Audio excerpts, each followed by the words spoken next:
Going into 2023, one question that I've been asked a lot is how do I go about managing the balance between having patience and holding people accountable? This is specifically something that I've seen with a lot of legacy employees, where we've got employees that are into their 60s, maybe even into their 70s or even late 50s.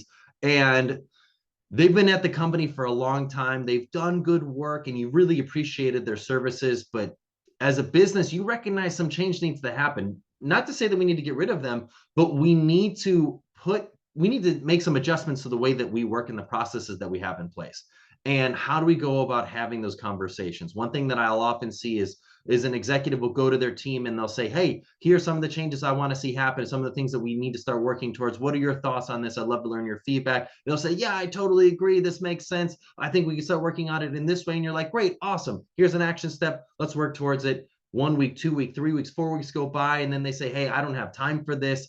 This is something that I just, I thought was really cool, but I've just not been able to implement adequately into my schedule.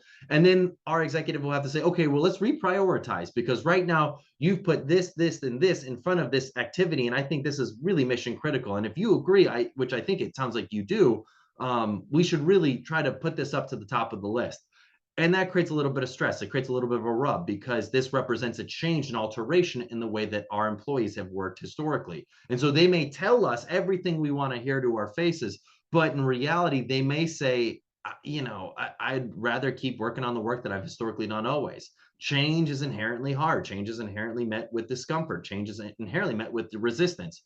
But I think the quicker we can go about being very clear about what our expectations are, and the clearer we can get about understanding what our employees' challenges are for making that change, the better off we can be as leaders to go about actually getting them to act in the way that we want them to act.